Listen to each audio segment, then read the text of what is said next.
नाम है सृष्टि गोयल। आप देख रहे हैं एबीपी लाइव। कोरोना वायरस ये एक ऐसा वायरस था जिसने न सिर्फ भारत बल्कि पूरी दुनिया को हिलाकर रख दिया था। कॉन्सिक्वेंसेस हम अभी तक फेस कर रहे हैं, इकोनॉमी अभी तक खराब है। लेकिन अब एक और वायरस है जिसने पहले चाइना में और अब हिंदुस्तान में भी दस्तक दे दी है। वायरस का नाम है HMPV। क्या ये वायरस कोविड जितना खतरनाक है? इस वायरस के लिए आपको क्या प्रिकॉशंस लेने चाहिए? अगर आप इस वायरस से इन्फेक्ट हो गए हैं तो आपको क्या करना चाहिए, क्या डाइट लेना चाहिए? ये सारे सवाल टेस्टिंग से लेकर इसके प्रिकॉशंस से लेकर इसके क्या मेडिसिन्स हैं, ये सभी सवाल हम सबके मन में हैं और इसको लेकर कई सारे मिथ्स भी हैं, लोग पैनिक भी कर रहे हैं। तो इसका क्या किया जाए, इसका सोल्यूशन लेकर एबीपी लाइव की टीम आई है। हमारे साथ आज एक्सपर्ट हैं doctor Mayank Saxena, additional director of pulmonology है फोर्टिस नोएडा हॉस्पिटल में, और आज आपको बताने वाले हैं कि इस पूरी सिचुएशन से आपको कैसे डील करना है। चलिए शुरू करते हैं। तो सर, सबसे पहला मेरा सवाल आपसे यही है, क्या ये जो वायरस है ये वाकई कोविड जितना खतरनाक है? देखिए, एक कहावत है, दूध का जला छाछ भी फूक फूक के पीता है। तो ऑब्वियसली एक डर का माहौल तो है कि ये नया वायरस किस तरह से आगे जो हेल्थ सिनेरियोस को अफेक्ट कर सकता है। लेकिन मैं इतना एश्योर करना चाहूँगा कि ह्यूमन मेटानिमो वायरस एक नया वायरस नहीं है।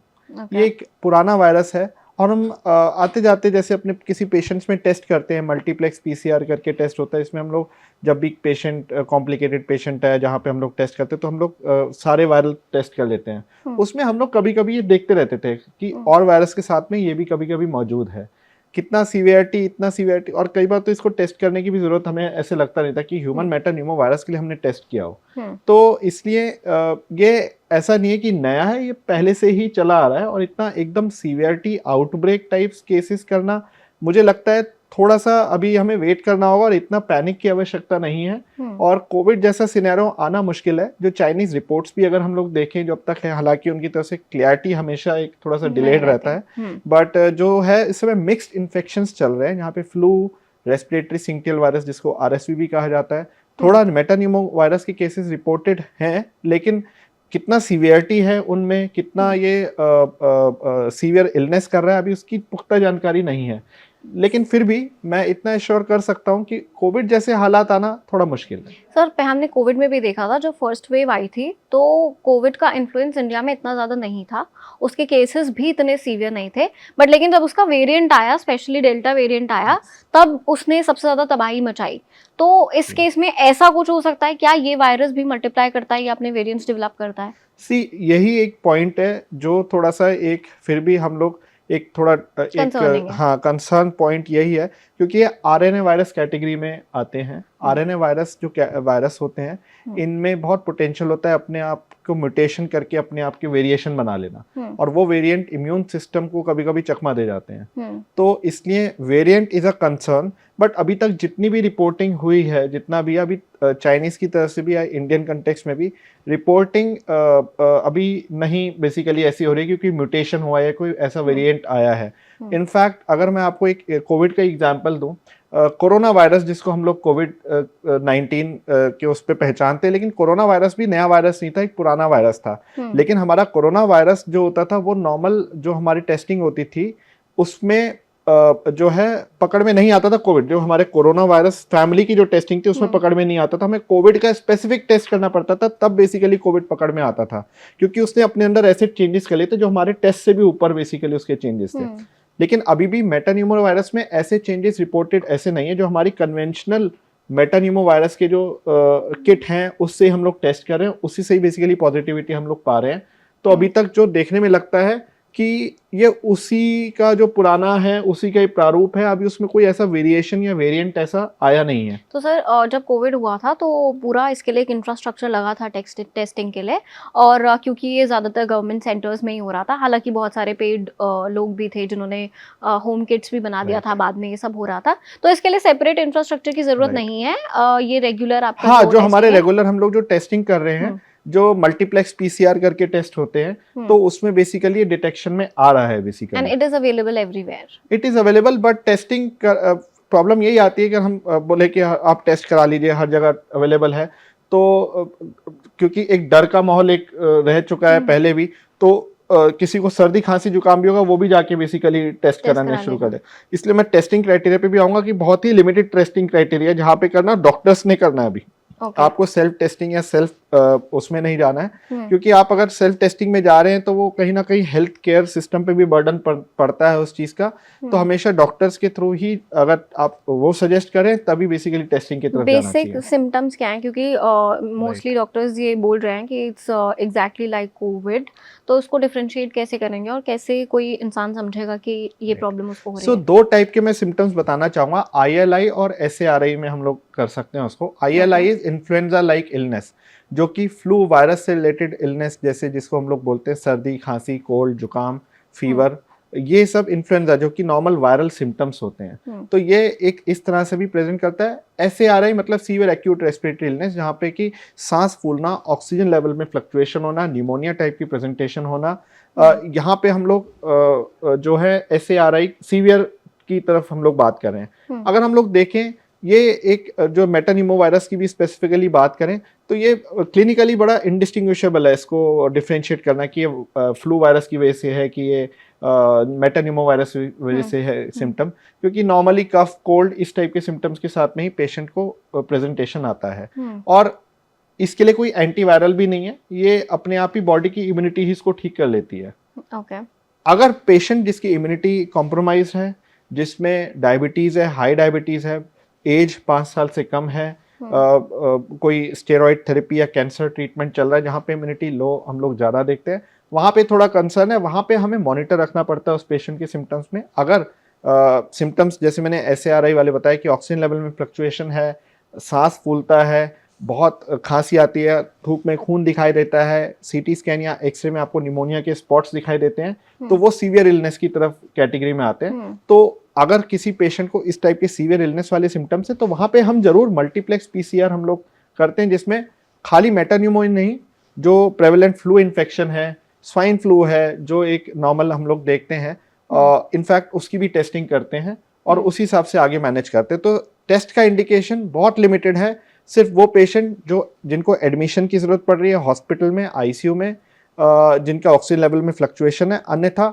टेस्टिंग की रिक्वायरमेंट भी नहीं है अभी तक। और अभी तक ICMR या हमारी गाइडलाइंस की तरफ से, हमारी जो एक भारत सरकार की तरफ से भी कोई मास टेस्टिंग का भी कोई ऐसे क्राइटेरिया नहीं है। सर इसके लिए मेडिकेशन क्यों है? क्योंकि if I remember Covid times तो बहुत हैवी मेडिसिन और एक स्ट्रक्चर्ड मेडिसिन का चलन चला था, जिसमें आपको डोलो, कुछ जिंक टैबलेट्स, कुछ vitamin C related medications prescribe किया गया था।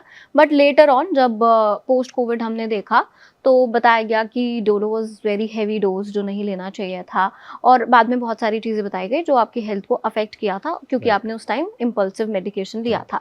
तो इस बार क्या मेडिसिन लेनी है? एंटीवायरल्स भी डॉक्टर सजेस्ट कर रहे हैं नहीं लेना है, तो क्या सही तरीका है? सबसे पहले तो अपना इम्यून सिस्टम को स्ट्रांग रखना है। पहले तो पैनिक नहीं करना है। डर ज्यादा घातक होता है बजाय इसके कि उस बीमारी के मुकाबले। जैसे एक सिंपल सी एग्जांपल मैं आपको दूंगा, एक अगर किसी को कोई सांप काटता भी है, डसता भी है, तो वो सांप अगर जहरीला नहीं है तो कोई टेंशन नहीं, लेकिन उसका डर इतना होता है कि उसको जिसको सांप ने काटा है उसको डर ही इतना लग जाता है कि वो कुछ रॉन्ग डिसीजन, कुछ कभी कभी रॉन्ग चीजें या फिर हार्ट सिंक करने वाली सिचुएशन भी आ जाती। तो इसलिए डरना तो नहीं है। इनफैक्ट अगर कोई ऐसे सिम्टम्स हैं भी जहां पे आपको लगता है सस्पिशन हो सकता है कि ये कुछ मेटानिमो या इस टाइप के सिम्टम्स हैं, तो एक तो सेल्फ मेडिकेशन नहीं करना है कि चलो हम कुछ भी मेडिसिन ले लिया, ये मेडिसिन ले लिया। अपने जो आपके डॉक्टर है उनके पास जाइए, वो आपको असेस करेगी कि ये सही में वायरल इन्फेक्शन की तरफ है या सीवियर इन्फेक्शन की तरफ है, क्या टेस्ट की जरूरत है कि नहीं है। दूसरा चीज मेडिसिन के जहां तक है, मेडिसिन इसमें अभी तक सिर्फ कंजर्वेटिव मेडिकेशन प्रोटोकॉल है, जहां पे सिर्फ सिम्टम्स के हिसाब से मेडिकेशन दिया जाता है। आप सही कह रहे हैं, क्योंकि प्रॉब्लम क्या था उस समय डर, कोविड के टाइम पे लोग दिन में 3-3, 4-4 भी पैरास्टामोल खा रहे थे कि फीवर आए ना। फीवर बॉडी का एक रिस्पॉन्स है, फीवर बॉडी के इम्यून सिस्टम का रिस्पॉन्स है इन्फेक्शन से लड़ने के लिए।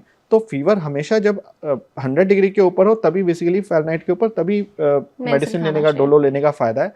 सेल्फ मेडिकेशन ना करें, एंटीबायोटिक अपने आप से ना खाएं, और कुछ भी ऐसी एंटीवायरल या कुछ भी या हाई मेडिकेशन को बिल्कुल अपने आप से कंज्यूम ना करें, अपने डॉक्टर से संपर्क करें, जो आपके डॉक्टर हैं वो आपको गाइड करें, उसी हिसाब से आगे चलें। सर पोस्ट कोविड में हमने देखा था कि जैसे किसी को कोविड हुआ उसके बाद वो नेगेटिव भी आ गए, लेकिन उनको बाकी डिजीज की वजह से हमने बहुत सारे केसेस देखे जो डेथ्स भी हुई। उसके अलावा जैसे कोई डायबिटीज का पेशेंट है तो डायबिटीज शूट कर गई, थायराइड का पेशेंट है तो थायराइड शूट कर गई।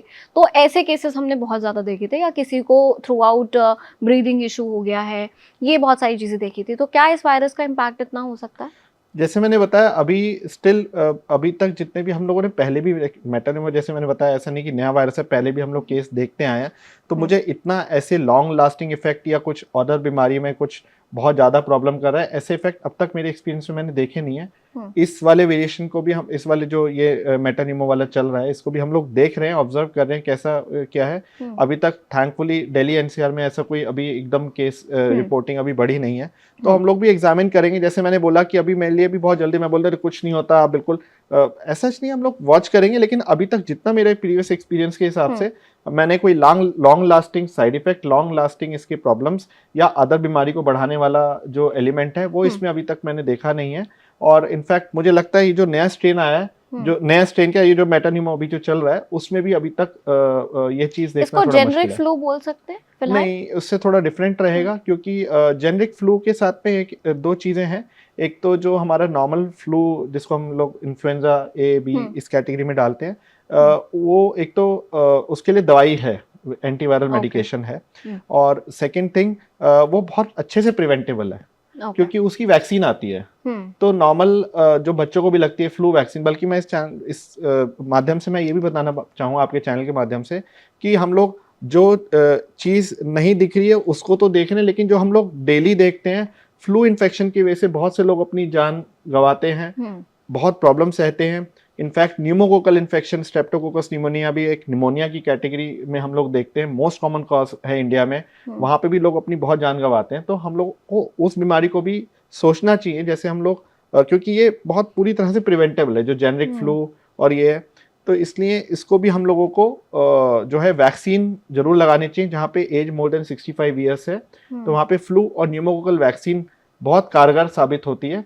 और एज लेस देन 65 ईयर्स में भी बिल्कुल इंडिकेटेड है, अगर एस्थमा, ब्रोंकाइटिस, टीबी, डायबिटीज इस टाइप के रोग से आप निकल रहे हैं, निकले हैं, प्लस लंग्स की कैपेसिटी कम है, इन्फेक्शन है, बार बार आपको होता है, तब भी आप बेसिकली फ्लू और न्यूमोकोकल वैक्सीन सोच सकते हैं। तो जेनरिक फ्लू से थोड़ा डिफरेंट है। तो एचएमपीवी और कोविड एब्सोल्युटली डिफरेंट है? They are from different Yes, families? they are- दोनों की वैक्सीन्स आपस में हेल्प नहीं कर सकती? नहीं नहीं, ये दोनों की वैक्सीन जो है, अगर मैं देखूं फ्लू वैक्सीन, कोविड वैक्सीन, बहुत रिसर्च हुई है कि क्या कोरिलेशन है, तो ये दोनों ही डिफरेंट उसमें है। कुछ रिपोर्ट्स हैं कि भाई फ्लू वैक्सीन, जब हमारे पास कोविड वैक्सीन नहीं आई थी, कि फ्लू वैक्सीन से क्या कोविड भी प्रिवेंट हो सकता है, तो हमने ऐसा नहीं देखा कि जिनको फ्लू वैक्सीन लगी भी हुई थी उनमें भी कोविड हो रहा था, और किसी किसी पेशेंट में सीवियर भी था, नहीं भी था। तो इसलिए कोविड के लिए तो कोविड वैक्सीन ही है, और फ्लू के लिए फ्लू वैक्सीन। तो एचएमपीवी इन दोनों कैटेगरीज में नहीं आता, अगर जरूरत पड़ी तो हमें इसके लिए तीसरी वैक्सीन डेवलप करनी पड़ेगी। एक वैक्सीन का कुछ था कि डेवलप हुई थी बहुत पहले, लेकिन क्योंकि इतना सीवियर इलनेस ही नहीं करता था ये, तो इसलिए बहुत ज्यादा शोध इस पे नहीं हुआ होगा बेसिकली। ओके तो कुछ कंसर्न्स कोविड की वैक्सीन्स को लेके भी था, क्योंकि आपने अभी बोला कि आपको ऑलरेडी जो डे टू डे इन्फ्लुएंजा या वायरसेस हैं उनकी वैक्सीन आपको लेते रहना चाहिए, बट लेकिन ऑलरेडी कोविड के टाइम पे जिन लोगों ने वैक्सीन ली थी उसको लेके अभी भी सवाल उठते हैं, नॉट जस्ट पॉलिटिकल, मेडिसिन में भी उस पर सवाल उठते हैं। तो क्या वो डिपेंडेबल थी? क्या लोगों को बूस्टर डोजेस की जरूरत अभी भी है? बहुत अच्छा सवाल है, क्योंकि इस पे बहुत माथापच्ची भी हुई कि अरे तो ये हो जाता है, लेकिन मैं आपको एक सिंपल एग्जांपल दूंगा। जब डेल्टा वेव आई थी, अप्रैल 2021 के आसपास की बात है, कितने लोग हताहत हुए थे उसमें, हॉस्पिटल भर गए थे और सब जगह, और उसके बाद हम लोग ऐसी सिचुएशन देखे नहीं है। तो कारण कुछ तो था बीच में जो ऐसा हुआ जिसने कि हम लोगों को कहीं ना कहीं प्रिवेंशन वैल्यू दिया, और वो कारण एक वैक्सीन था।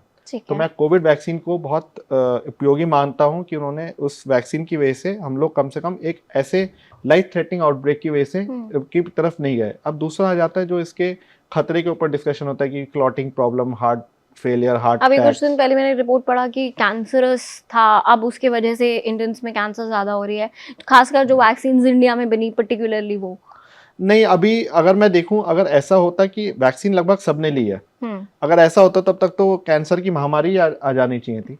अब करेक्ट। तक हार्ट अटैक्स की बिल्कुल महामारी आ जानी चाहिए थी, लोग सड़कों पे ऐसे हमें मिलने चाहिए थे। ऐसा नहीं हो रहा है और ये उतना ही नंबर ऑफ केसेस है। पहले रिपोर्टिंग उतनी नहीं होती थी, अब चूंकि लिंक करके देखा जा रहा है। बट हमेशा रिस्क और बेनिफिट पे देखें तो benefit appears more with the Covid vaccine.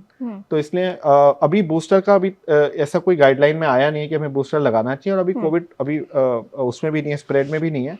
तो आई थिंक अभी तो अगर जैसे 1+1+, अगर 2 अगर किया हुआ है तो that is sufficient. Booster doses अभी कोई गाइडलाइन में नहीं है कि हमें कोविड की बूस्टर डोजेस लगानी चाहिए। अभी जो HMPV के केसेस हैं वो जनरली चिल्ड्रन में आ रहे हैं, जी। और अगर आप चाइना में देखो तो वहाँ पे 40+ या एल्डर लोगों में ज़्यादा है। तो क्या ये एक पर्टिकुलर एज ग्रुप को इम्पैक्ट कर रहा है, और it is just immunity based formula कि सीवियर होगा तो ज़्यादा इम्पैक्ट सो ये करेगा? बहुत इंटरेस्टिंग आपने क्वेश्चन इसलिए पूछा क्योंकि अगर आप देखेंगे बैंगलोर या इसमें जो केसेस रिपोर्ट हुए थे उनकी कोई ट्रैवल हिस्ट्री नहीं थी। नहीं थी। सो ये अब 2 सिनेरियो हो सकते हैं, तो कम्युनिटी में इतना फैल चुका है कि नॉर्मली सबको हो रहा है और हो रहा सब है। वो है, बट इतना भी नहीं है क्योंकि चाइना में अभी रिपोर्टिंग शुरू हुआ है। तो मुझे तो ये लगता है जो हम लोग नॉर्मली केसेस जो अपने उसमें देखते आ रहे हैं उसी पैटर्न पे है। ऐसा नहीं है कि ये चाइना का वाला जो है वो आया है। तो जैसे पहले भी जो हम लोग देखते थे, अगर मैं भी अपने अगर हम लोग इनफैक्ट दिल्ली में ही अगर हम लोग सब पेशेंट की टेस्टिंग करें तो कुछ ना एक आध केसेस आपको मिल जाएगा बेसिकली। तो ये चाइना से आया है ये कहना, क्योंकि अगर ट्रैवल बच्चों में ट्रैवल हिस्ट्री नहीं है और ये कम्युनिटी से आया है तो कम्युनिटी में जो एग्जिस्टिंग है पहले से ही उसके चांसेस ज्यादा है। तो मैं व्हाट अभी इज द सोर्स, लाइक अगर कम्युनल हम जैसा आपने बोला कि कम्युनल तो ये नहीं है क्योंकि वहाँ कोई गया ही नहीं, हाँ, तो ये डेवलप कैसे हो रहा है? नहीं तो ये तो ऑलरेडी एग्जिस्टिंग वायरस अगर उस कम्युनिटी में मान लीजिए इस पहले से ही इस कम्युनिटी में ये वायरस इक्का दुक्का लोगों में आता जाता रहता है, आज से नहीं पीछे से भी अगर आ रहा है ये, तो वो अपने स्प्रेडिंग तो ये बेसिकली रेस्पिरेटरी स्प्रेडिंग होती है, कफिंग से, सिक्रीशन से, टचिंग से, जैसे हम कोविड में देखते थे तो उसी टाइप से स्प्रेडिंग होती है।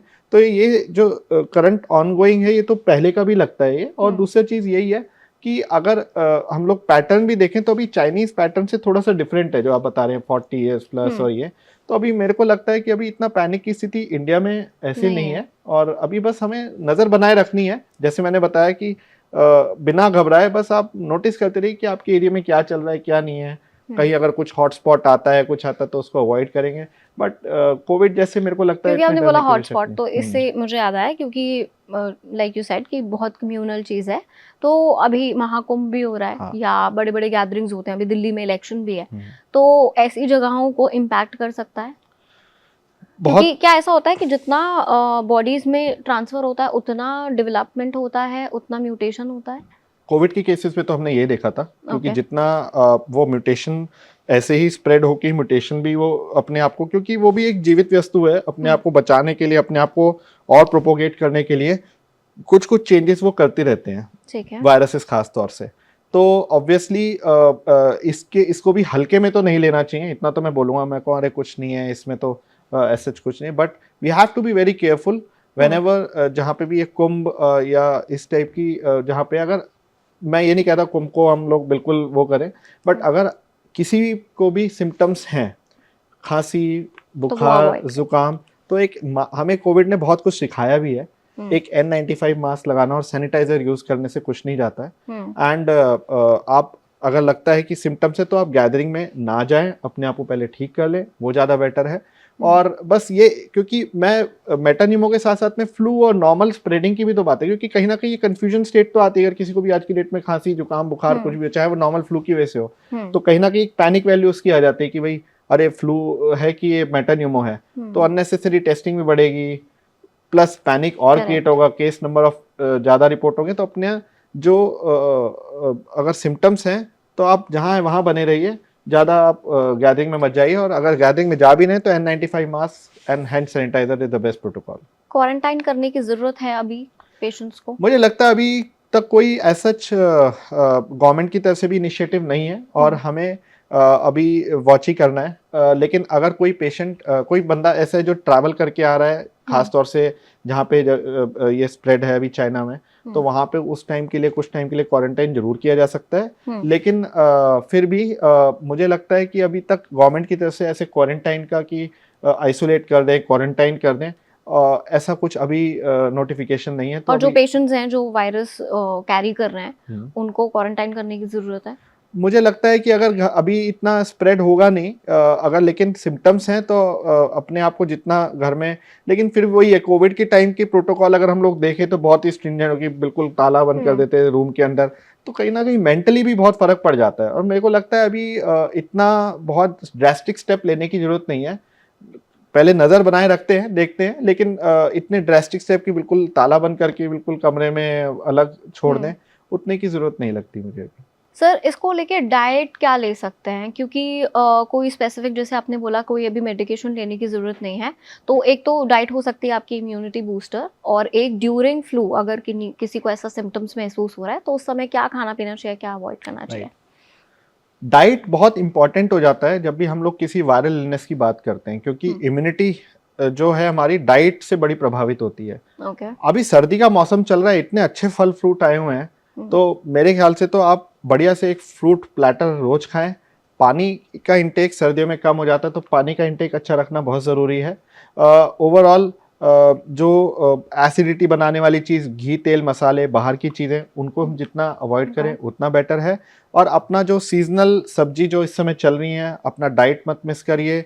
ब्रेकफास्ट लंच डिनर जो हमारी ट्रेडिशनल 3 इंडियन मील सिस्टम होता है, उस चीज़ को हम लोग फॉलो करें, तो आई थिंक एक बेसिक नॉर्मल डाइट प्रोटोकॉल से भी हम लोग काफ़ी चीज़ों को बेटर कर सकते हैं। अब इसमें एक चीज़ और रह जाती है, कोविड के टाइम में मैंने देखा लोगों के सवाल होते हैं, भाई हम स्टीम लेंगे तो उससे कैसा होगा, हम बॉल उठाने वाली एक्सरसाइज करें तो कैसा होगा। हाँ, तो ये करना है कि नहीं? नहीं, घरेलू इसका नुस्खे भी लोग बहुत ट्राई करते हैं। मैंने उसका नुकसान बहुत देखा है। मैं आपको बताता हूँ कैसे। लोग काढ़ा इतना पिए हैं कोविड में कि उनका डाइजेस्टिव सिस्टम ही खराब हो गया, कि एसिडिटी, एसिड रिफ्लक्स, पेट की जो लाइनिंग होती है प्रोटेक्टिव, क्योंकि all these have medicine value. अगर हम आयुर्वेद की भी बात करें, जितने भी ये हमारे हर्ब्स हैं, उसमें सब में एक मेडिसिन वैल्यू, अगर वो स्टैंडर्डाइजेशन आपने नहीं किया, कुछ भी मिला के कुछ भी आप खा रहे हैं, तो कहीं ना कहीं वो आपके स्टमक पे, आपके गट को नुकसान कर रही है।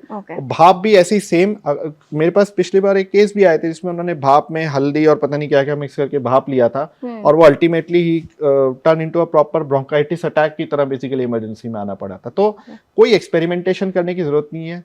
सिंपल भाप अगर आप लेते हैं तो दिन में एक आध बार कभी, वो भी अगर कुछ लग रहा है, अटक रहा है, तो लीजिए, नहीं तो भाप से कुछ बदलने वाला नहीं है। गरारे सिंपल, जैसे अभी पोल्यूशन का टाइम चल रहा है, तो आपने थोड़ा अपना गला साफ करने के लिए कर लिया, लेकिन बहुत ज्यादा कर रहे हैं, बहुत वो कर रहे हैं, इससे गले में और इंजरी होने के चांसेस हो जाते हैं। कुछ लोग पूरे विंटर्स में प्रैक्टिसेस फॉलो करते हैं, जैसे आपने बोला स्टीम लेना और ये सब, सुपर फूड्स की हल्दी और काली मिर्च मिल्क में डेली ले लिया, तो डज इट इम्पैक्ट लेटर, या इट इज ओके, ले सकते हैं? वही मैं कह रहा हूँ कि नॉर्मल डाइटरी प्रोटोकॉल्स को फॉलो करना कुछ नहीं है। जब आप ओवर करने लग जाएंगे किसी चीज को, कि आप तो बिल्कुल हमेशा दूध में जब तक आप 2 चम्मच हल्दी नहीं डालेंगे तब तक, तो ब्रेक देना भी जरूरी है। हफ्ते में 3 दिन आप कर लीजिए उस चीज को, मेडिसिनल वैल्यू को समझते हुए उसका, कि कोई भी चीज ओवरडोजिंग ना करें हम लोग। कई लोग होते हैं बिल्कुल ही मुंह में हर समय कुछ लाइक लौंग, इलायची, कुछ कुछ कुछ कुछ, तो वो भी ठीक नहीं है, क्योंकि कहीं ना कहीं वो हमारा जो माउथ अल्सर्स को, इसको, क्योंकि कुछ भी एसिडिक मटेरियल है वो भी बेसिकली माउथ की म्यूकोजल लाइनिंग को अफेक्ट करता है। कभी हो गया ठीक है, लेकिन बहुत ज्यादा एकदम हम लोग एक पैनिक स्थिति में आके कि ये सुबह शाम हम लोग भाप भी लेंगे। आपको मैं एक और एग्जांपल बताता हूँ, बहुत इंटरेस्टिंग है। कोविड के टाइम में लोग खुद से ही सीटी स्कैन कराने लग गए थे।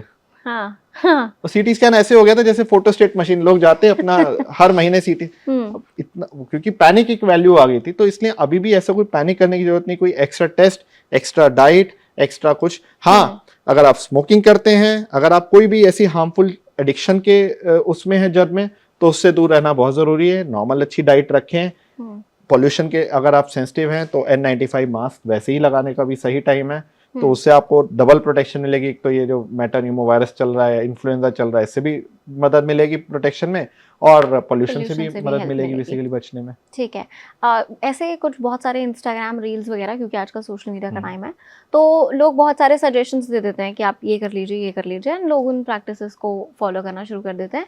और एक बहुत अभी रिपोर्ट भी आई थी रिसेंटली कि एंटीबायोटिक्स आपकी बॉडी पे असर करना बंद कर देती है if you over use them. तो जैसे आपने बोला कि हर चीज़ का एक मेडिसिन वैल्यू है, चाहे वो आयुर्वेद में हो, चाहे वो आप मेडिसिन में हो। तो क्या ऐसा वाकई होता है जो लोग एंटीबायोटिक्स या पेन किलर्स कंज्यूम करते हैं बहुत ज़्यादा? सी हमारे इंडिया में दवाइयाँ बहुत इजीली अवेलेबल हैं, इवन एंटीबायोटिक भी। एंड कहीं ना कहीं लोगों ने उसको, अब लोगों में मैं एक ये भी चीज़ बोलूँगा कि थोड़ा सा प्रेशर भी है कि जल्दी ठीक होना है, काम भी है, पैनिक भी हो जाता है अगर ये ज़्यादा बढ़ गया तो क्या होगा। और दूसरी चीज़, हेल्थ केयर एक्सपेंसिव भी है अगर हम लोग देखें, लेकिन compare to western world it is not that expensive, that I can से।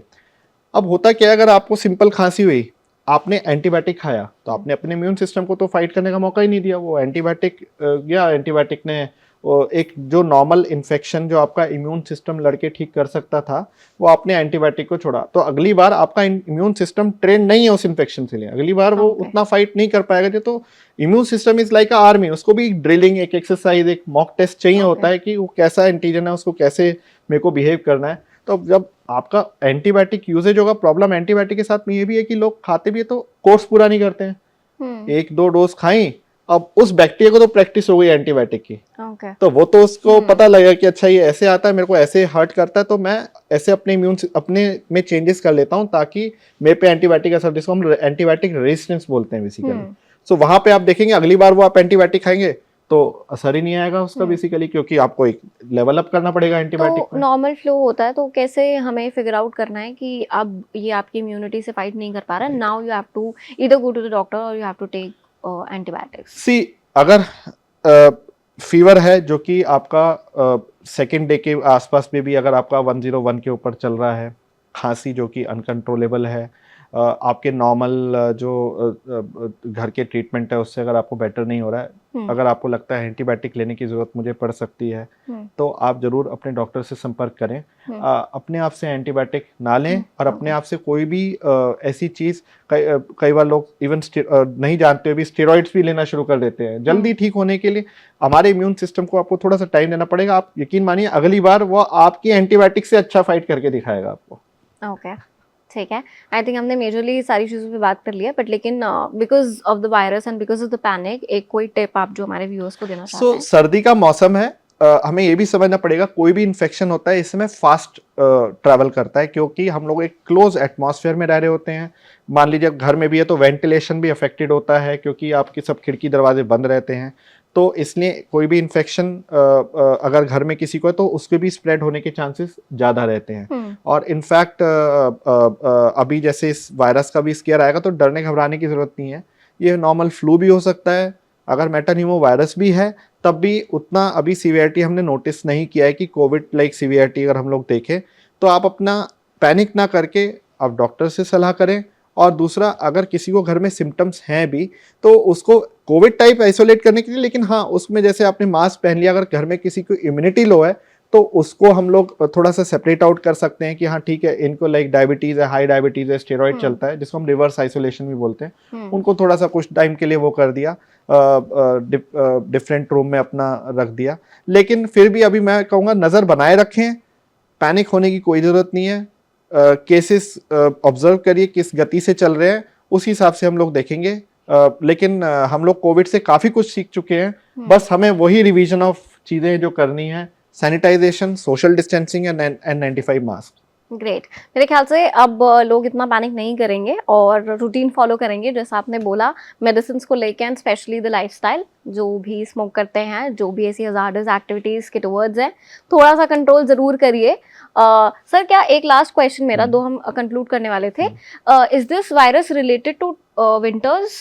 क्या ये ज्यादा इस समय पर? मैंने जैसे आपको बताया, विंटर के टाइम पे कोई भी वायरस की एक्टिविटी एक तो बढ़ती इसलिए क्योंकि विंड स्पीड भी स्लो होती है। मैंने सवाल इसलिए पूछा क्योंकि जब डेल्टा वायरस आया था कोविड का, it was in April, yes, तो it was not winters actually, so इसीलिए। सो कोविड, वही हम बता रहे, कोविड का जो एक सिनेरियो था वो बहुत ही डिफरेंट था। जो कोविड वायरस था उसमें बहुत फास्टर ट्रांसमिशन था। सेकेंड थिंग, थोड़ा लीथल भी था वो। अगर हम लोग देखें Okay. डेल्टा वायरस की उस समय स्ट्रेन हम्म, था, तो वो एक तो जल्दी से स्प्रेड कर, एक बंदे को हुआ नहीं, घर में 5 लोगों को सबको अगले है। दिन से फीवर स्टार्ट हो जाता था। करेक्ट।